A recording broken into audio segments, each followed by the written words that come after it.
The Valley of Headless Men, right then. Imagine this, you're trekking through the Canadian wilderness, golden dreams dancing in your head, when suddenly you stumble across something that'll make your blood run cold. Two skeletons, adult, human. But here's the thing that'll keep you awake at night. Neither of them has a head. Welcome to Canada's most terrifying mystery. A place so cursed, so absolutely mental, that locals won't even whisper its name after dark. Now, I know what you're thinking. Come off it, mate. That's just some old wives' tale.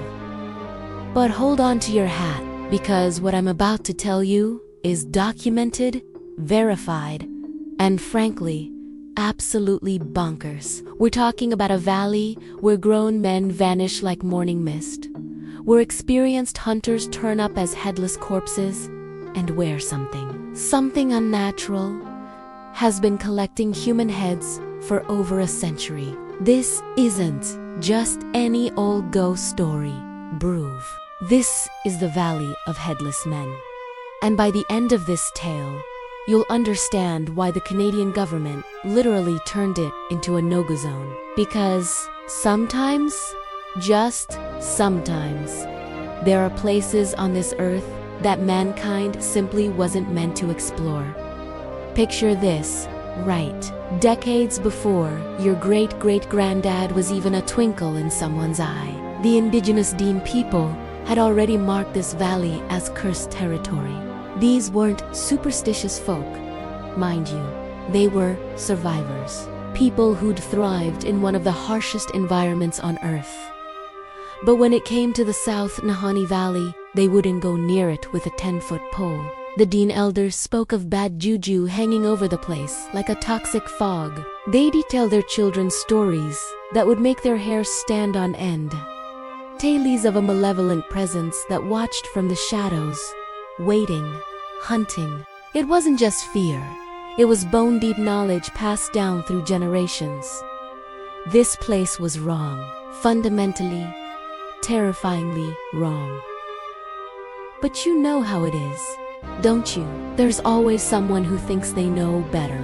Always some brave soul, or absolute muppet, depending on your perspective, who reckons they can handle whatever's lurking in the darkness. And so it was that a few native hunters, either incredibly courageous or spectacularly foolish, decided to venture into the valley in search of game. What they found, ...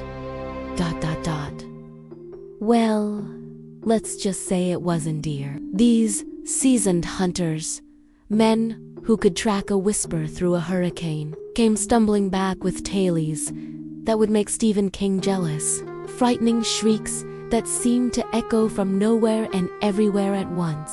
Massive, hairy giants stalking through the tree line. Footprints that belonged to no creature in any natural history book.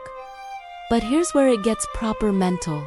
Yeah, according to Dean tradition, the valley wasn't always empty. Once upon a time, it was home to the Naha, a tribe so brutal, so absolutely savage, that they made your worst nightmare look like a bedtime story. Now, don't get confused here, because a lot of people do. The Naha weren't the same as the Nahanni were the locals, the ones who gave the valley its name. The Naha ... They were something else entirely. Some accounts describe them as using primitive technology, living like cavemen in the high mountains. But make no mistake, these weren't gentle souls communing with nature. These were warriors who wore thick sheepskin robes and wooden armor, armed with spears, axes, and stone-tipped knives that could split a man in half. Their routine was absolutely chilling. They'd leave their mountain strongholds like death itself, scanning the valleys below for the telltale smoke of distant campfires. When they spotted an enemy camp, they'd descend through the woods like a plague of locusts. Their victims were sitting ducks. Even if you saw them coming, it was already too late. And what happened next? Christ, it makes your stomach turn. They'd torture survivors for sport, mutilate bodies with artistic precision, execute children without a second thought. Then they'd drag the wives and daughters back into the mountains, and those poor souls were never seen again. Eventually, the Dean people had enough. I mean, you would, wouldn't you? Living in constant fear, watching your people disappear into those cursed mountains? Something had to give. So they put together an elite war party, the absolute best warriors they had, and decided to end the Naha threat once and for all. Picture it, dead of night, silent as shadows. These Dean warriors creeping through hostile territory. Every step could be their last. Every shadow could hide an enemy. The tension must have been thick enough to cut with a knife. But here's the thing that'll give you proper goose. When they finally reached the Naha settlement, it was empty. Not abandoned, empty. Like everyone had just vanished. Now, this was mental, right? Minutes before, they'd seen smoke signals rising from the camp. There should have been people, activity, something. But there was nothing, just the sound of insects and the wind through the trees. It was like their enemies had literally disappeared into thin air. The warriors were convinced it was an ambush. They were seconds away from death, surely. So they legged it back to the lowlands, expecting arrows to start flying at any moment. But the arrows never came. NDN, AHA, ... They were never seen again. What happened to them? Well, that's where things get interesting. One theory says they were hunted down and killed, though nobody knows by whom. Another suggestion, backed by some archaeological evidence, is that they simply packed up and migrated south, all the way to the American Southwest, where they became the Navajo people. But regardless of what happened to the Naha, their legacy lived on. Because the disappearances in the valley, they were just getting started. Fast forward to the end of the 19th century, and we're talking about a completely different kind of madness. Gold madness. The kind that turns rational people into raving lunatics, willing to risk everything for a handful of shiny metal. It's the 14th of July, 1897, and San Francisco Harbor is about to witness something that'll change the course of history. A steamship pulls up to the dock, looking ordinary enough. But then the passengers start disembarking, and bloody hell, what a sight they are. Rough as old boots, clothes hanging off them like rags, hair that looks like it hasn't seen a comb in months. The locals start gathering round, curious-like. But it's not the passengers that catch their attention. It's what they're carrying. Heavy suitcases, massive canisters, and when these northern prospectors make a beeline for the nearest smelting stations and reveal what's inside, ... pure northern gold. Tons of it. The crowd goes absolutely mental. I mean, you've never seen anything like it. Word spreads faster than wildfire in a drought. The headlines scream about an extraordinary gold strike in northwestern Canada, a place called the Klondike. And just like that, the race was on. People from every walk of life dropped everything and headed north. Teachers, shopkeepers, farmers, businessmen, all chasing the same impossible dream. Over 100,000 people from around the world set out for the Klondike.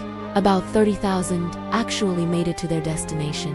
Half of those searched for gold. A quarter of that half found anything worth mentioning. And after months of backbreaking labor, digging and searching and hoping, ... only a few hundred struck it rich.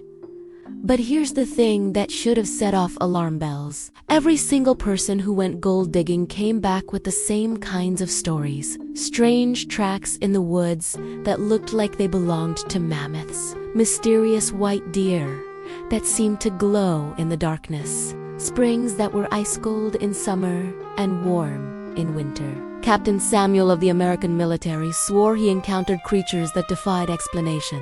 Russell and Lee claimed they saw footprints that belonged to no animal in any textbook. Everything about this valley was wrong, but people were so blinded by gold fever that they ignored every warning sign. Which brings us to the McLeod brothers, and this is where our tale takes a turn. That LL make your blood freeze in your veins.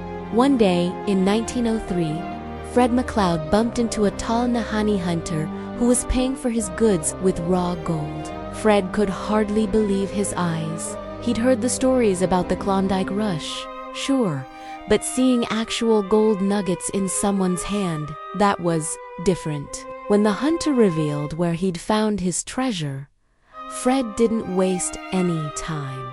He sent word to his older brother Willie, and a few months later, Willie and Frank McLeod headed up the river into the Nahanni Valley. And bloody hell, they struck gold. Found decent quantities in some creek beds along their journey. But here's where they made their first mistake. They were like lottery winners who blow their fortune on nonsense. Spent most of their gold on poker games, living it up like there was no tomorrow.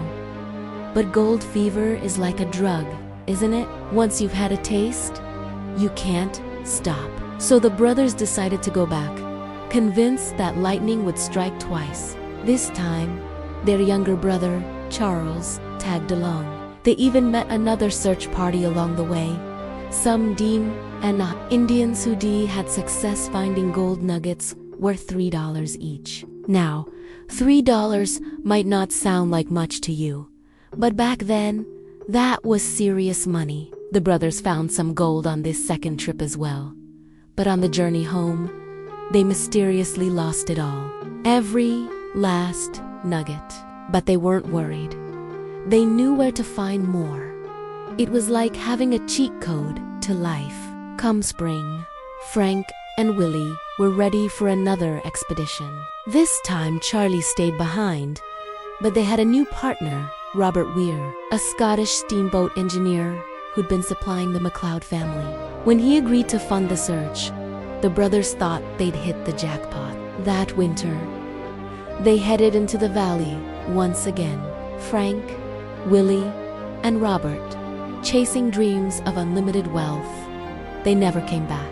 Now, both McLeod brothers were seasoned outdoorsmen. They'd grown up with Nahanni Indians, were expert hunters and trappers. Missing a season wasn't unusual. Harsh weather could trap people for months, but as spring turned to summer, and summer to autumn, and still no sign of them. In May of 1908, Charlie McLeod couldn't take it anymore. He organized a search party to find out what had happened to his brothers. What he discovered would haunt him for the rest of his life. The Nahanni Valley isn't your typical countryside stroll, is it? Most corners are riddled with roaring currents that could smash a man to pieces. The terrain is treacherous enough to break your neck just walking across it. And then there were the stories of strange wild animals prowling the wilderness. After the search party passed the first canyon, they entered a strange, bowl-like section of the valley. Hours of searching turned up nothing. They were about to pack it in when they found something that made their hearts race. A message, scribbled on an old piece of equipment. "We have found a fine prospect." Frank and Willie had been here. They'd found gold. They had to be nearby. A little more searching at the entrance of the second canyon, and Charlie finally found his brothers. Well, what was left of them? Right there on the ground were two headless skeletons. Adult, human. One lying on its back, the other reaching toward a rusted gun. Charlie was furious and confused in equal measure. What could have done this, and why, in God's name, were they headless? After searching the area for clues, he found a box containing fine gold. His brothers had struck it rich before they died. But something was missing. Someone was missing. Robert Weir. Not a bone, not a hair, nothing. It was as if he'd never existed at all. The theories started flying immediately. Corporal Miller concluded the brothers had lost their canoe and supplies in a freak accident. Another skeleton found 3 miles from the valley was assumed to be Robert Weir. Some locals thought the McLeods had been swept away by violent currents, but Charlie McLeod knew better. His brothers were professionals. Even if they'd lost their canoe or contracted disease, they could have made it back for help. This wasn't an accident. The McLeod brothers had been murdered. When the Royal Northwest Mounted Police investigated the rumors, they concluded they were baseless. But Charlie wasn't having any of that.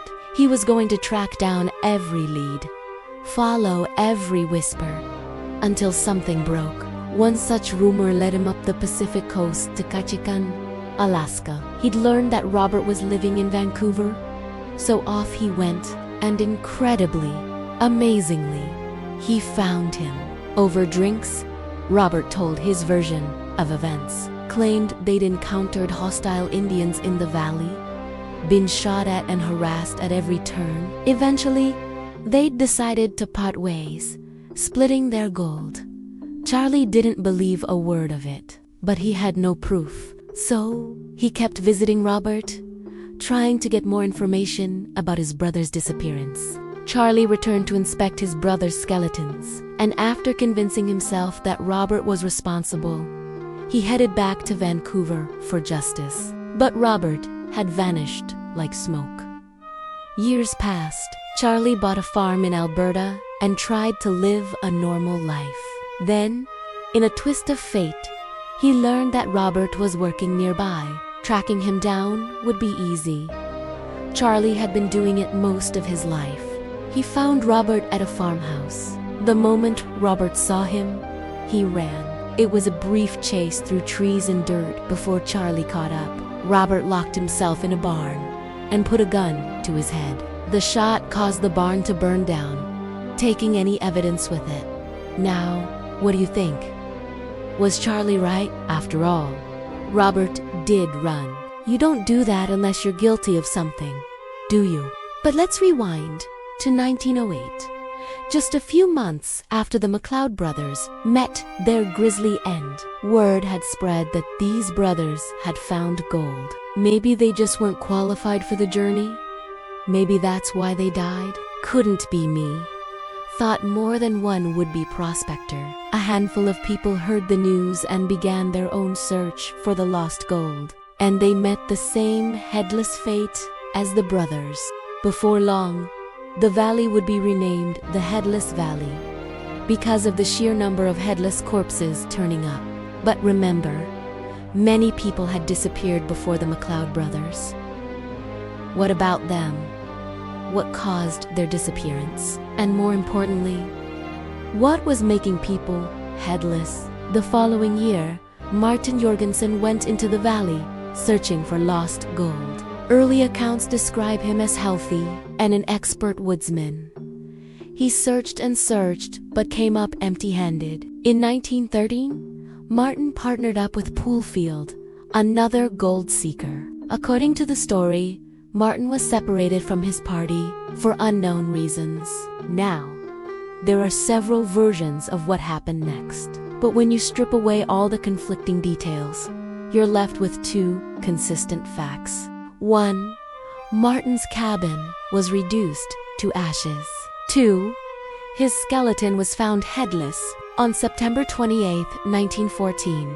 Poolfield discovered the disturbing scene. Martin's bones were found within the ashes of his cabin, an empty bucket beside him. The theory was that he'd even getting water to douse the flames when something shocked him into running. Some accounts say he was found 60 meters from his cabin, lying next to a loaded rifle.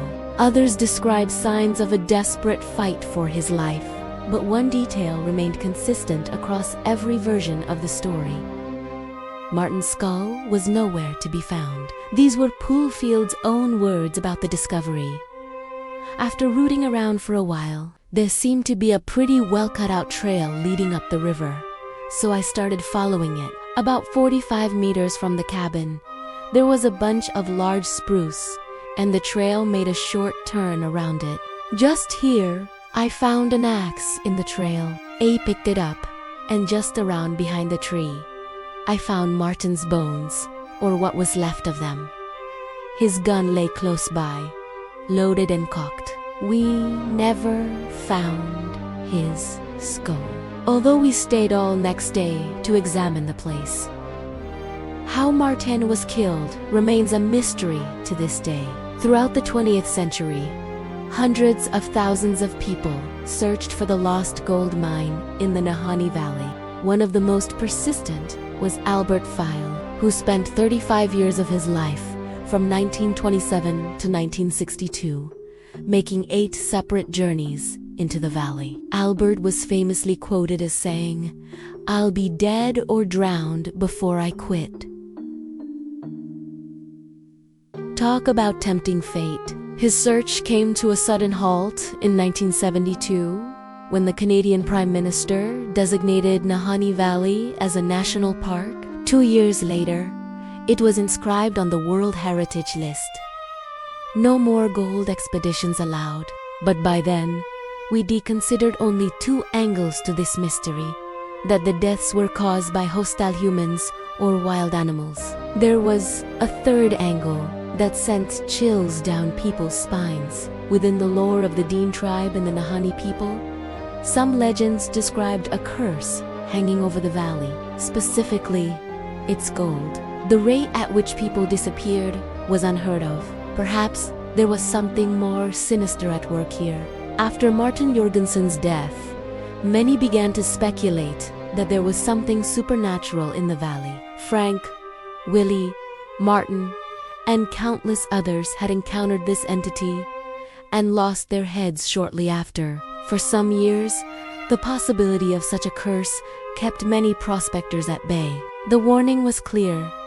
If you came looking for gold, you risked your life, but some people had to see for themselves. On January 27, 1922, John O'Brien left his cabin to inspect some creeks. He was expected to return in 8 to 10 days. Unsurprisingly, John failed to return. After a month, his partner went looking for him. Some days later, John was found his frozen corpse on a rocky bed near the mountain's peak. In some cases, skeletons turned up headless. In others, bodies were burnt beyond recognition. But none of these cases could explain May Lafferty's sudden disappearance. In the summer of 1921, May, the younger cousin of Poolfield's wife, tagged along with Pool and his wife on their journey through Nahanni country. A few days into the trip, May was feeling unwell and wanted to head home, but she ended up staying with the Fields. One day, while the trio was following an Indian trail, May Lafferty suddenly disappeared. Initially, the party assumed she'd wandered into nearby bushes and lost her way, but as darkness fell, the Fields became genuinely concerned. The journey was immediately halted to find May, and all hands were on deck. Poole took an elite search party of native hunters and combed the wilderness for any signs of May. Within minutes, they picked up her trail and traced her steps into the woods. As they ventured deeper, the hunters moved swiftly, but then they noticed something deeply unsettling about May's trail. Her footprints were very faint on the ground, almost like she knew these grounds as well as the native hunters themselves. The prints didn't indicate a lost person stumbling through unfamiliar territory, but rather someone who knew the terrain intimately. This was the first strange thing. The second strange thing: how was she moving so quickly? The hunters tracked May's footprints for a total of 9 days. Along the trail, they found articles of her clothing in several spots on tree branches scattered on the ground. By all indications, she was running naked through the woods. Here's the third bizarre detail. If she was that exposed, how was she surviving the mosquitoes? Even the native hunters mentioned they couldn't accomplish such a task. Yet May's trails led up into the mountains. At this point, Poole and the hunters were deep in the mountains when they found her hand and footprints on some cliffs. They theorized she'd climbed to the top, though even the experienced hunters were scared to attempt such a climb. They had to go around and pick up her tracks. 5 days later, the hunters found her prints at the bottom of a 5,000-foot mountain. According to Poole, no sane person would attempt to climb such a peak, but the hunters decided to check the mountaintop to be sure. Lo and behold, they found her tracks. It seemed like she was heading in the direction of her home. To this day, May Lafferty has never been found. Her case was extraordinarily strange. One by one, bodies kept turning up in this mysterious valley. A Yukon prospector skeleton was found headless during one of Charlie McLeod's expeditions. The year after that, Angus Hull vanished just like May Lafferty. Phil Powers was found dead the very next year. You get the idea. The pattern was clear.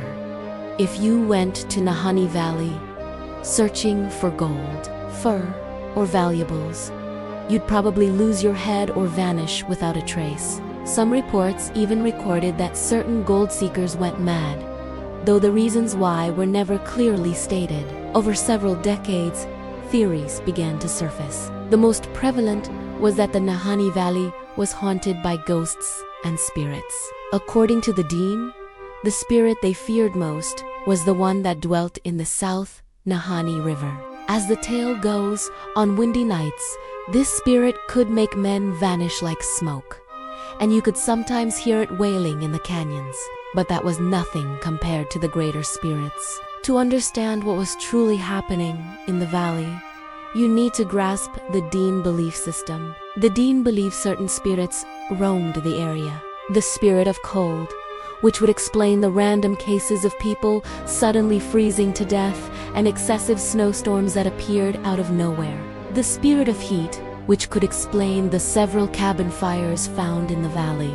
The wind spirit locals claimed to hear wailing in the canyons, which corresponded to Dean legend. Of all these spirits, the Dean claimed that one was the most powerful, with the ability to strike diseases upon anyone who dared enter its domain. If you did unbelieve in spirits, and I would unblame you, these deaths could quite easily be explained by the kind of animals in the valley. Many critics stood firm that nothing mysterious was happening, that people let superstition get the best of them. But Frank Graves was one person who had an encounter with a strange animal and lived to tell the tale. According to Frank, he was out one evening when he heard bushes rustling. At first, he thought nothing of it, but suddenly an enormous white creature, assumed to be a polar bear, emerged from the leaves. Only it wasn't a bear. It was more like a gigantic white dog that stood upright with legs like a wolf. Imagine a wolf, but 20 times its normal size. By reflex, Frank fired his gun, but the animal didn't make any sudden movement. Perhaps he'd missed. A second later, the white animal turned away from him and walked in the other direction. For some reason, Frank fired again. This time, the bullet clearly hit its ear, but the creature still made no aggressive move toward him. It just kept walking. When Frank described the event to his partner minutes later, they immediately set sail out of the area. His partner told him he'd just encountered a wahila, said to have existed several million years ago, and his life had been spared on a whim. There were also reports of white bears near Nahanni Valley, which corresponded to Frank's story. Other primitive tribes existed within the valley that could have been responsible for the killings. The Nukluk were called juvenile Nahanni people. Another group had become feral after committing acts like cannibalism or murder. They resembled what we now call Sasquatch, but unlike Sasquatch, they weren't gigantic. In more recent years, sightings have been recorded. In Fall Arlene year, 2 Dean women from Quebec's northern region reported sightings while picking berries near a village. Both women spotted a strange creature from a distance, covered in long, dark hair, very similar to the legendary beings. They estimated it was about 3 meters tall and later discovered footprints almost 16 inches long. 4 years later, on July 28, 2016, the Canadian Broadcasting Corporation published an article about another encounter. Tony Willow was on Lake LaMarche when he accidentally tipped his boat over. After struggling to climb back in, he swam to shore for rest. In the blink of an eye, there was a giant figure beside him. A moment later, it had walked away. Tony got to his feet and was later rescued from the beach. The problem with these stories is they're all eyewitness accounts. But remember, there were no iPhones or Instagram Live back then. Even if people saw something extraordinary, there was no way to get proof, which could mean there's a possibility something was living on that land. Plus, there were actual headless corpses.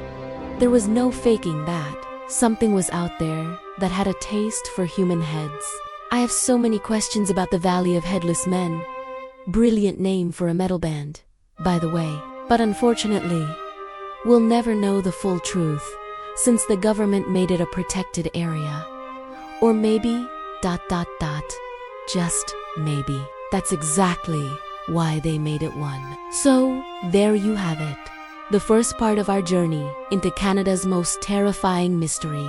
We've seen gold fever turn to bloody nightmare, witnessed the systematic disappearance of experienced outdoorsmen, and glimpsed something lurking in those cursed mountains that defies explanation. But we're far from finished, aren't we? Because the Valley of Headless Men has more secrets to reveal, more disappearances to uncover, and more questions that will make you question everything you thought you knew about the natural world. The next time someone tells you there are no monsters left in this world, you remind them about the Nahanni Valley. Some places on this earth are meant to remain unexplored. Some mysteries are better left unsolved. And some valleys some valleys just want to keep your head. If you're enjoying this dive into the unknown, smash that like button and subscribe for more mysteries that'll keep you awake at night. Trust me, you won't want to miss what's coming next in the Valley of Headless Men. Because the story we've told so far, that's just the beginning. Thanks for watching. If you liked it, please like, comment, and subscribe. I'll see you in the next video. Bye!